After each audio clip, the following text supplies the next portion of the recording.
E hoje o texto que nós escolhemos está em 2 Samuel, no capítulo 5. Vamos abrir lá em 2 Samuel, no capítulo 5. Mantenha a sua Bíblia aberta, nós vamos ler alguns textos. 2 Samuel, capítulo 5, a partir do versículo 6. Os irmãos se lembram que no ano passado nós falamos sobre a conquista de Jerusalém. Lembram? Jerusalém foi uma capital conquistada pelo rei Davi, que se chamava, alguém lembra? Se chamava Jebus, e ela era dominada por um povo chamado os Jebuseus. E Davi conquistou Jebus, e o nome de Jebus passou a ser Jerusalém, ou cidade de Davi.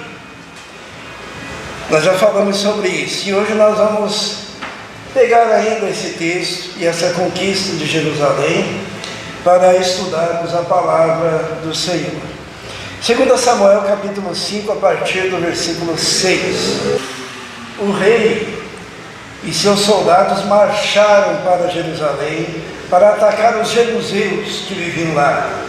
E os jebuseus disseram ao Davi: você não entrará aqui, até os cegos e os aleijados podem se defender de você. Eles achavam que Davi não conseguiria entrar, mas Davi conquistou a fortaleza de Sião, que veio a ser a cidade de Davi. Naquele dia disse Davi: quem quiser vencer os jebuseus terá que utilizar a passagem de água para chegar àqueles cegos e aleijados inimigos de Davi. É por isso que dizem: os cegos e aleijados não entrarão no palácio. Davi passou a morar na fortaleza e chamou-a cidade de Davi. Construiu defesas na parte interna da cidade desde Miló, e foi se tornando cada vez mais poderoso, pois o Senhor, o Deus dos exércitos, estava com ele. Amém? Vamos orar. Senhor, precisamos agora, ó Deus, que o Teu Espírito Santo abra o nosso entendimento para compreendermos a Sua palavra, para que possamos, ó Deus, aplicar a Sua palavra na nossa vida. Sabemos que quando a palavra é proclamada, ela tem uma direção do Senhor, conforme a necessidade nossa, e às vezes uma necessidade particular de alguém, que o Senhor esteja falando neste momento, em nome de Jesus. Amém. Davi tinha um sonho, Davi tinha um projeto, e o projeto dele, nesse momento da história, era conquistar Jerusalém. Essa era o ideal de Davi, né? Era o projeto de vida dele para aquele momento. Ele queria conquistar aquela cidade. Quando no livro de Atos diz assim: mas recebereis poder ao descer sobre vós o Espírito Santo, e ser-me-eis testemunhas tanto em Jerusalém, Judeia, Samaria e até os confins da terra. Então a igreja primitiva também tinha uma Jerusalém para conquistar, para evangelizar. Nós aqui temos uma Jerusalém, né? Se nós pensarmos assim, qual que é a nossa Jerusalém? São aqueles que estão mais próximos de nós aqui, mas não só Jerusalém, Judeia, Samaria e até os confins da terra. Todos nós temos uma Jerusalém. O Mateus e a Fernanda têm uma Jerusalém para conquistar, e estão conquistando, né? Qual é a Jerusalém deles? O sonho deles? O sonho deles agora qual que é? Casamento, apartamento, né? Se livrar de alguns compromissos, né? Financeiros. Nós não conseguimos viver sem termos uma Jerusalém para conquistar. A Vitória, a Rebeca tem uma Jerusalém diante delas, né? Que por vezes parece impossível. A Rebeca tem um plano, um sonho, que está ali diante dela, que ela olha e ela quer conquistar. A Vitória tem um sonho, tem um projeto. A Elisier, sonhos, projetos, ideais. A Miriam, a minha mãe, me parece que talvez seja a que tem um pouquinho mais de idade aqui, mas tem sonhos, tem uma Jerusalém, tem planos, porque quando nós não temos mais o que conquistar, a nossa vida acabou. Lembram-se daquele rei que ficou deprimido, porque tinha conquistado todos os reinos, e não havia mais reino para ele conquistar. Todos nós temos uma Jerusalém para conquistar. O Israel tem uma Jerusalém para conquistar. O Romildo me falou de uma Jerusalém que ele quer conquistar. Ele falou assim: pastor, se tudo der certo, em pouco tempo o aluguel desse salão deixa comigo, porque Deus vai me abençoar. É uma Jerusalém, é um ideal, é um projeto. Só que quando nós temos algo a conquistar, como Davi tinha, nós também temos que enfrentar muitas vezes as mesmas coisas que o rei Davi enfrentou. E a questão é se estamos dispostos a enfrentar. E a primeira coisa que nós aprendemos aqui com o rei Davi, para que ele conquistasse a sua Jerusalém, e que nós aprendemos que vamos passar para conquistarmos a nossa Jerusalém, está no versículo 6, vamos ler. Diz assim: o rei e os seus soldados marcharam para Jerusalém para atacar os jebuseus que viviam lá, e os jebuseus disseram a Davi: você não entrará aqui, até os cegos e os aleijados podem se defender de você, pois achavam que Davi não conseguiria entrar. O primeiro desafio que nós enfrentamos é que o inimigo irá tentar nos desmoralizar, irá tentar diminuir o nosso sonho, diminuir o nosso projeto.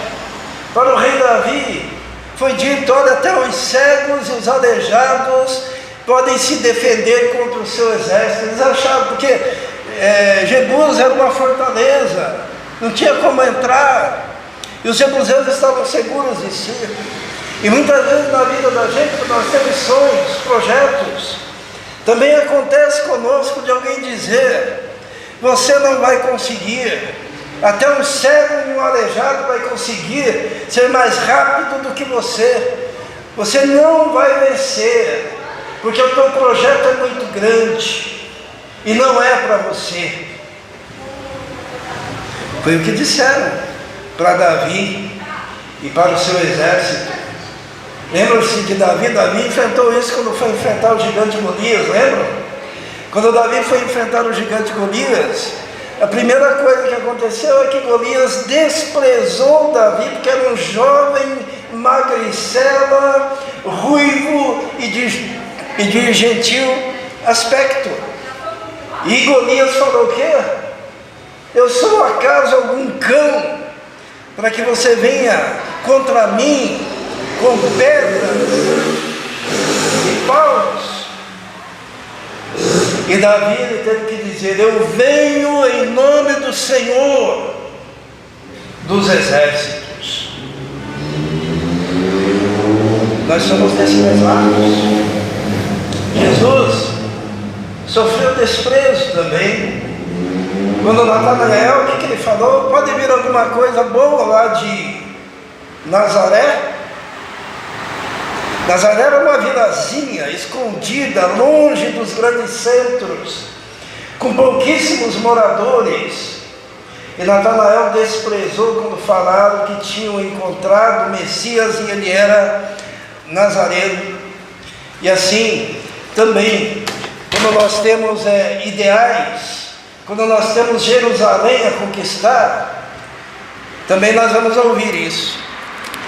Muita gente pode dizer: mas aquela igreja tão pequenininha, será que eles vão conseguir alguma coisa? Eu queria dizer para os irmãos que quando você tem um grande ideal, e esse ideal é de Deus, sempre vai aparecer um jebuseu. E a gente tem que gritar: fora jebuseu, né? Fora jebuseu, sai jebuseu, porque ele vem para tentar impedir o seu avanço e a conquista do seu sonho. E nós temos jebuseus de todos os tipos, né?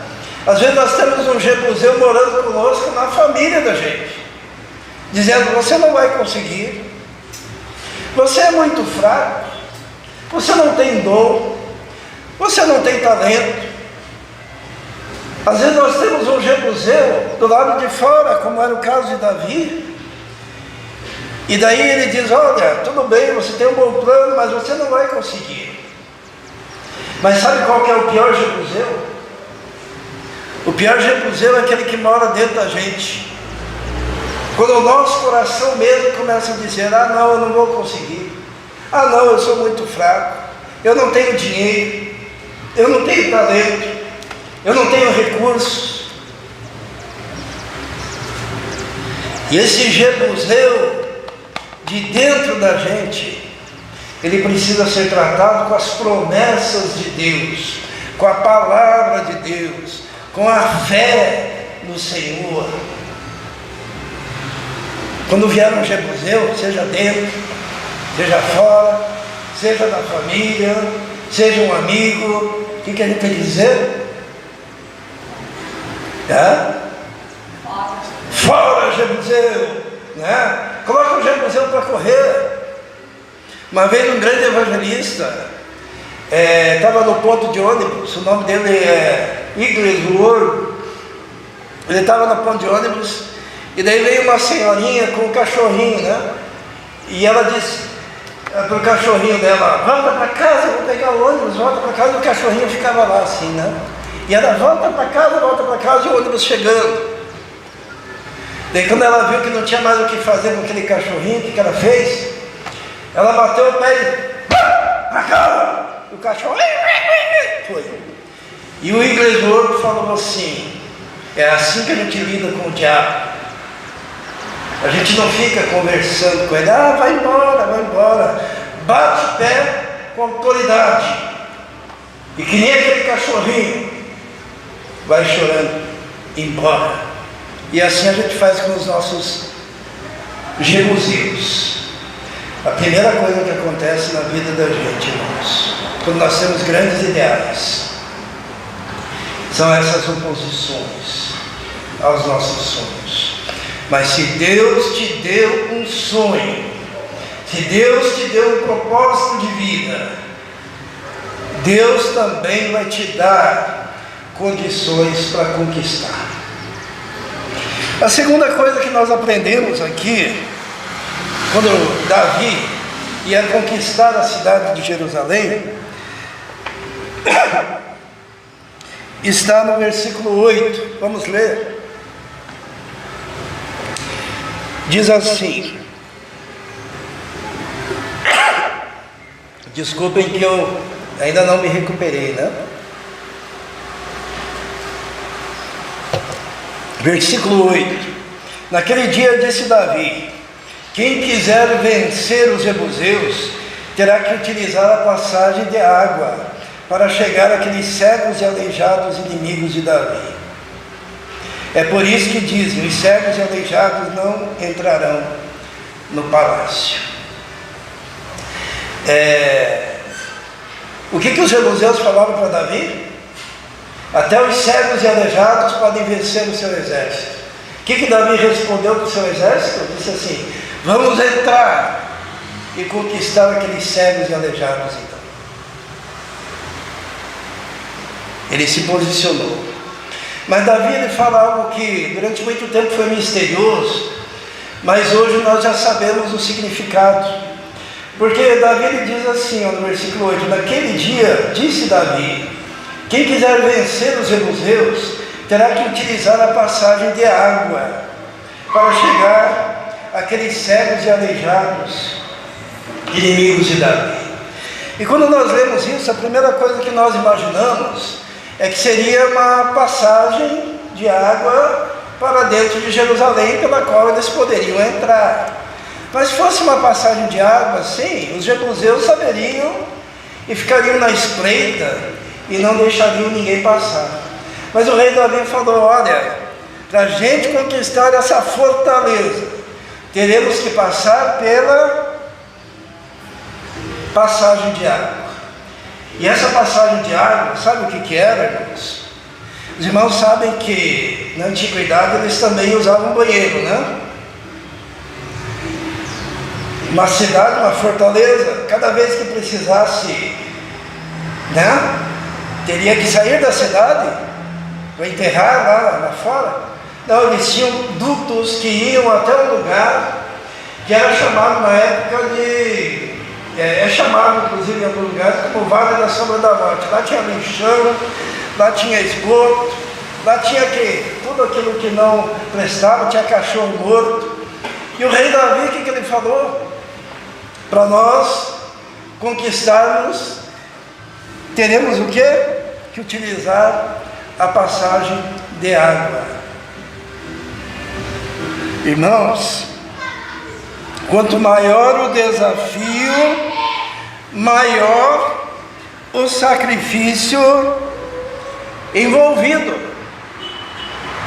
Tanto que Davi, o que ele fez? Davi falou: porque alguém gostaria de passar pelo esgoto de Jerusalém, um túnel de muitos metros, para chegar lá do outro lado, passar no meio daquela escuridão.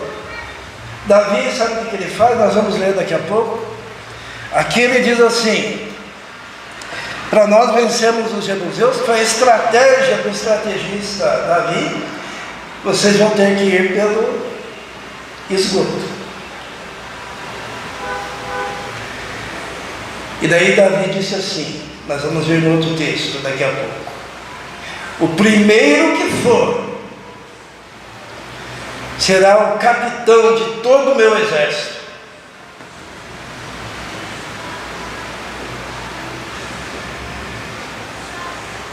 Você iria também?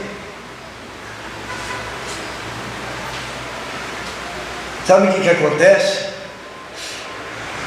Às vezes nós não estamos dispostos a nos rebaixarmos para então conseguirmos as grandes conquistas. É muito comum hoje em dia os jovens já quererem, né, por cima. Mas eu fico perguntando às mães aqui: quantas aqui já lavaram privada para trazer comida para os filhos? Hã? Bia já? Miriam? É uma coisa gostosa? Por que faz? Dona Margarida já fez, né? E venceu. E foi abençoada. E construiu uma família.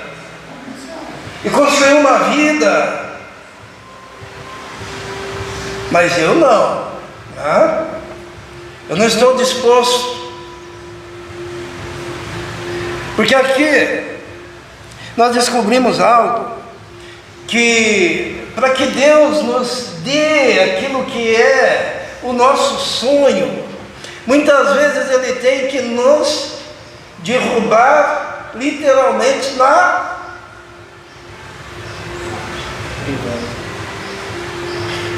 Eu ia falar M, né? Para a gente aprender a ser humilde, para nós aprendermos a ser submissos, para nós reconhecermos que o poder é de Deus, para reconhecermos que aquilo que nós conquistamos não é resultado da nossa maravilhosa pessoa. E muitas vezes temos que ser como Jesus. Esses dutos que tinha saindo os dejetos de Jerusalém, Eu vou explicar como é que funcionava. Tinha lá um recipiente com vinagre, que seria um vinho estragado, e uma esponja do lado. A pessoa usava aquele lugar, pegava a esponja, utilizava a esponja para se limpar, e daí colocava novamente ali a esponja, e daí vinha o outro, lavava bem a esponja no próprio vinagre, que já devia estar, né, contaminado, e usava, e daí vinha o outro.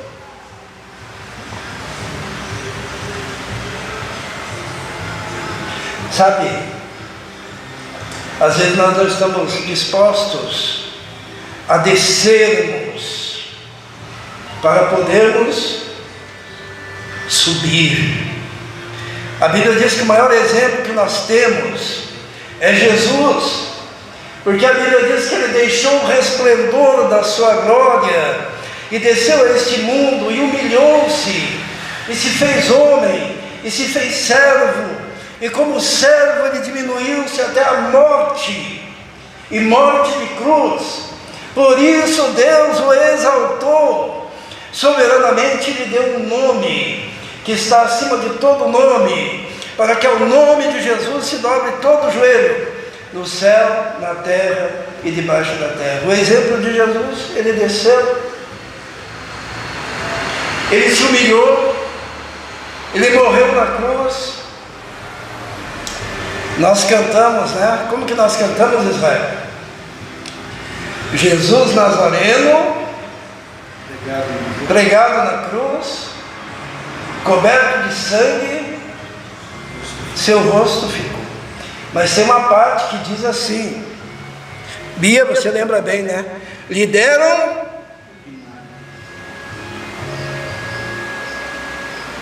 os irmãos estão entendendo? Lhe deram um vinagre, pegaram uma esponja, encheram de aquele vinho apodrecido, colocaram numa vara, levaram até a boca de Jesus, e Jesus bebeu? Bebeu. Porque assim, foram 2 vezes que isso aconteceu. Da primeira vez, era vinho misturado com fel, que era um entorpecente, para tirar a dor, né, para deixar... É mais ou menos quando vão executar alguém nos Estados Unidos, eles dão uma injeção para a pessoa ficar meio grogue, né? É uma injeção humanitária. Então, na execução de Jesus, primeiro lhe deram vinho com fel, e ele recusou. Por quê? Porque ele queria estar consciente de todo o sofrimento que ele estava sofrendo por nós.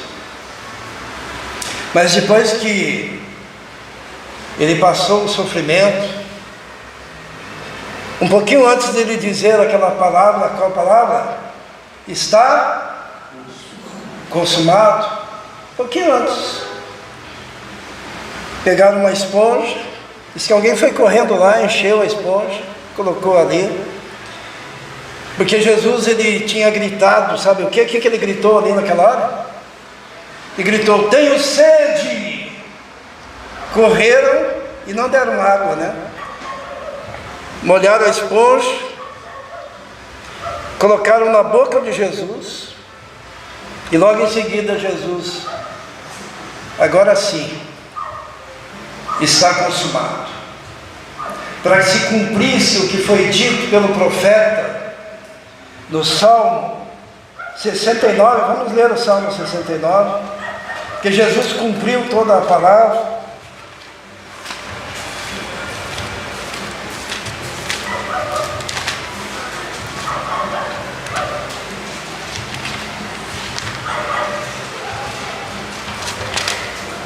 No versículo 21 diz assim, puseram fel na minha comida, e para matar a minha sede, deram-me vinagre.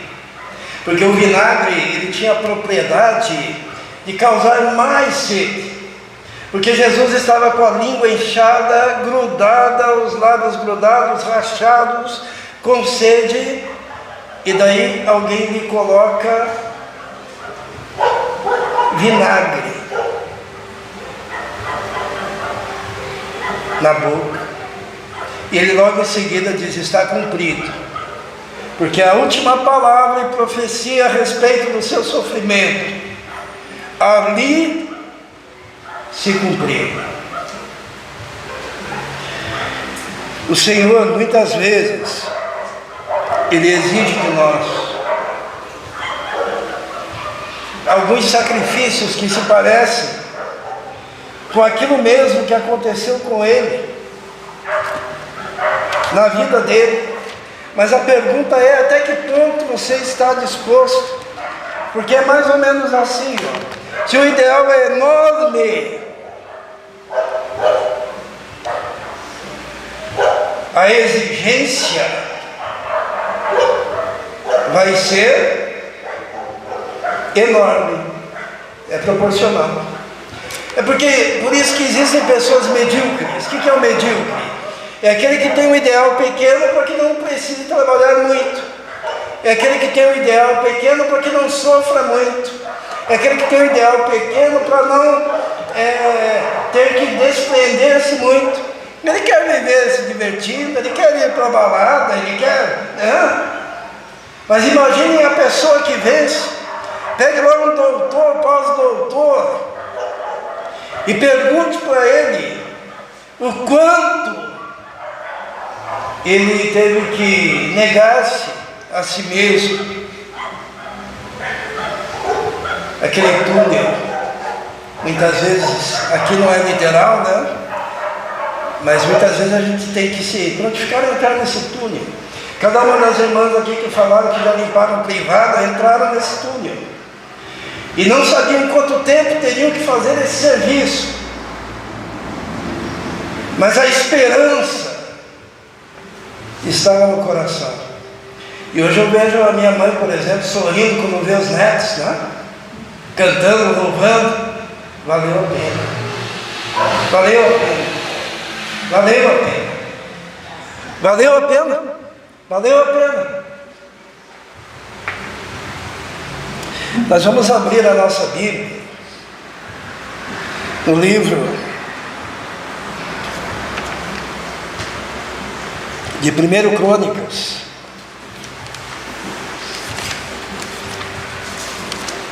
no capítulo 11,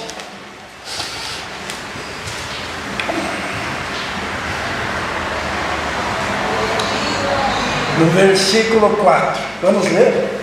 1 Crônicas 11, 4. Diz assim: todos encontraram? 1 Crônicas 11, 4. Davi e todos os israelitas marcharam para Jerusalém, que é Jebus.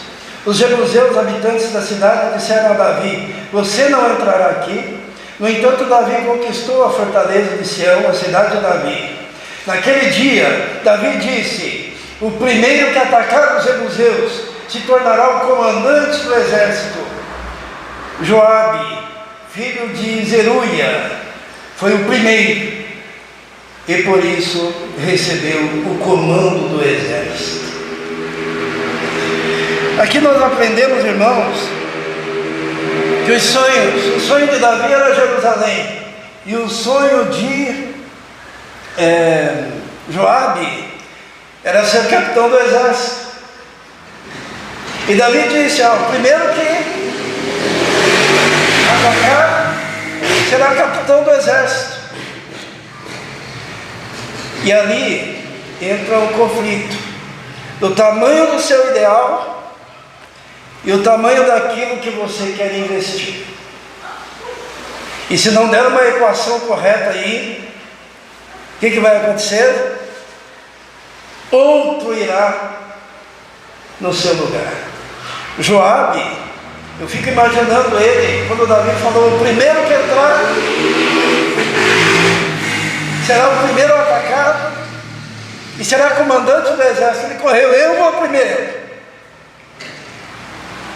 correndo o risco de que os jebuseus lá na frente pudessem ter detectado aquele plano, correndo o risco de sufocar-se naquele túnel, correndo o risco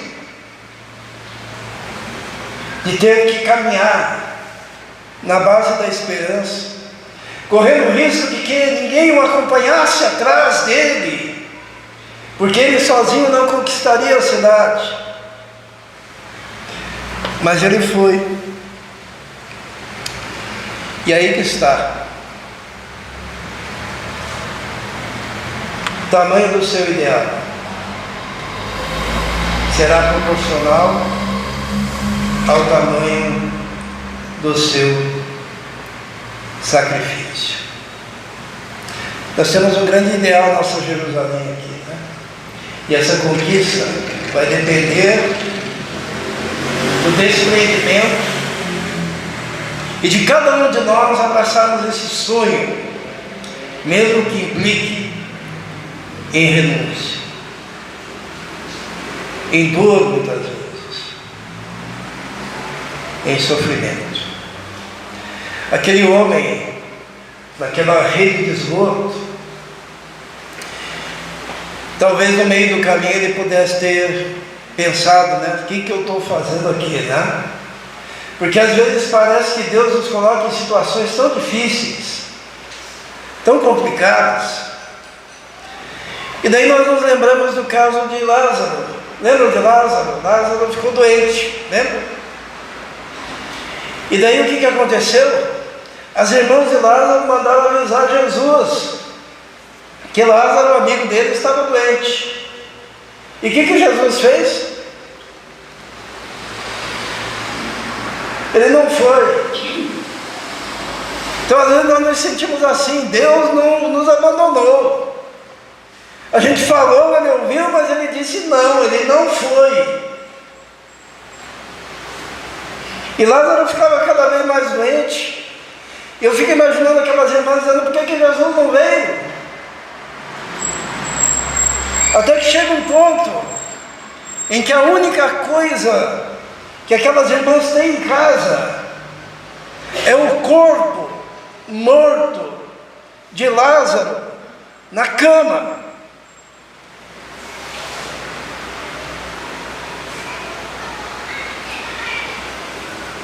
E daí elas não iam ficar esperando mais, né? Elas desistiram. Mandaram enterrar. E muitas vezes o nosso Deus, Ele quer que a gente largue e deixe por conta dele. Porque enquanto nós estamos naquela angústia, e parece que Ele está se demorando, Ele está dizendo, entrega na minha mão, deixa que eu faço. Eu vou fazer na hora certa. Eu vou fazer no momento certo. E quando eu fizer, a glória será maior ainda. E eu gosto quando Jesus chega e vem aquela irmã de Lázaro e fala, mestre, se tu estivesses aqui em tempo, meu irmão Lázaro não teria morrido. Só que brotou no coração dela uma esperança. Porque ela disse o quê? Mesmo assim, eu sei que o Senhor ouvirá tudo o que você disser.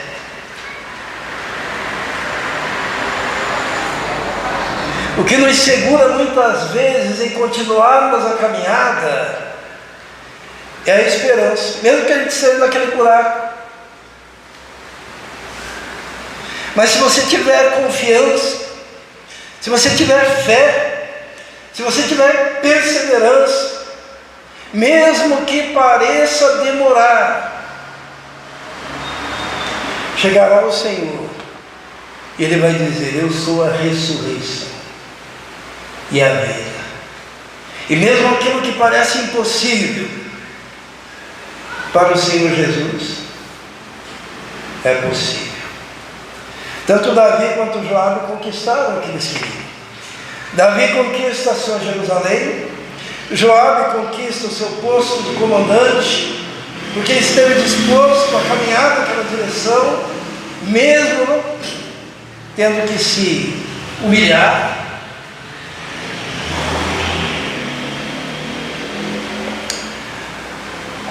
A última lição que eu gostaria de passar aos irmãos está no versículo 17.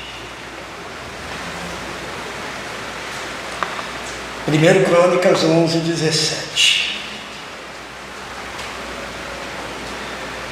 Depois de já ter conquistado Jerusalém,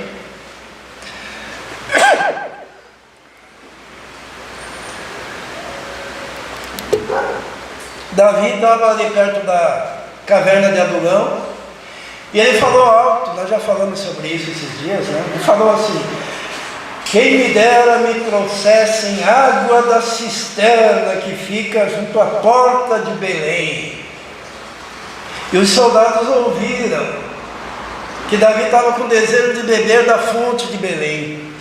E os soldados foram pelo meio do exército dos filisteus, pegaram água da fonte de Belém, arriscando a vida, trouxeram para Davi. E olha só o que diz o versículo 18. Então aqueles 3 infiltraram-se no acampamento filisteu, tiraram água daquela cisterna, trouxeram a Davi, mas ele se recusou a bebê-la. Em vez disso, derramou-a como uma oferta ao Senhor. Por que será que Davi fez isso, né? O seu exército, há pouco, tinha se arrastado numa fonte podre, para que ele conquistasse Jerusalém. E os seus soldados vão até uma fonte límpida e trazem água potável para ele, e ele olha e ele diz: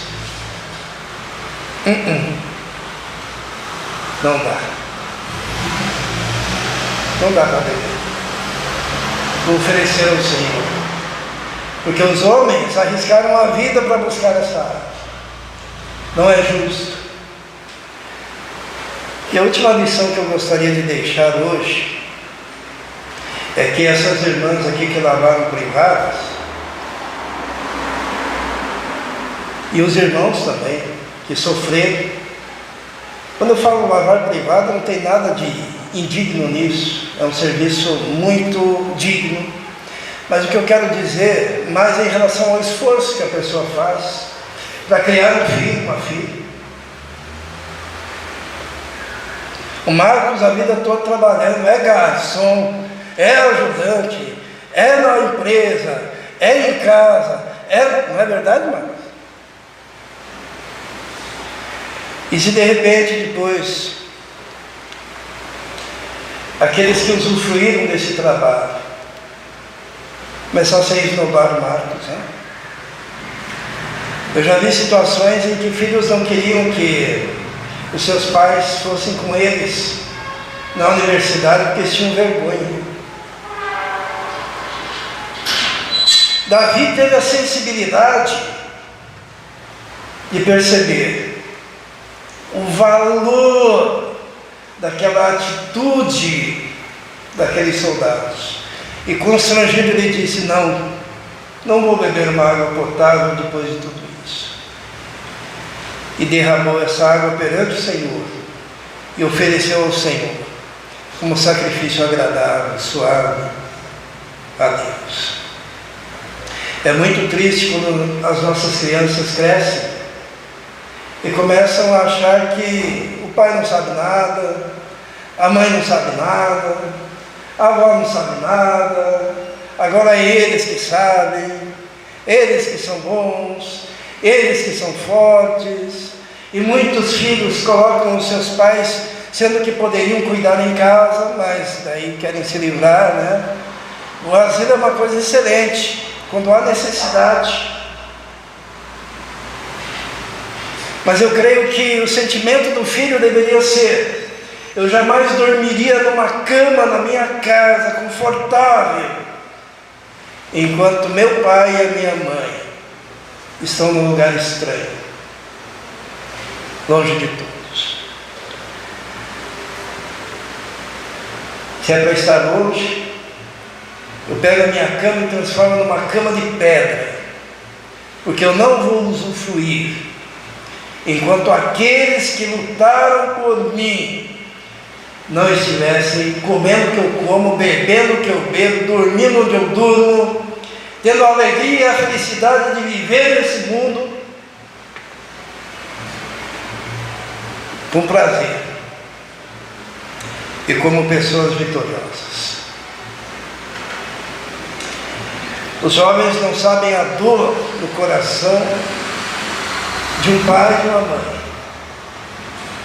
quando sentem-se desprezados por seus conselhos, na sua forma de falar. Talvez não tiveram a oportunidade de estudar e falar tão bem quanto os filhos, mas lavaram privada para que você aprendesse a falar.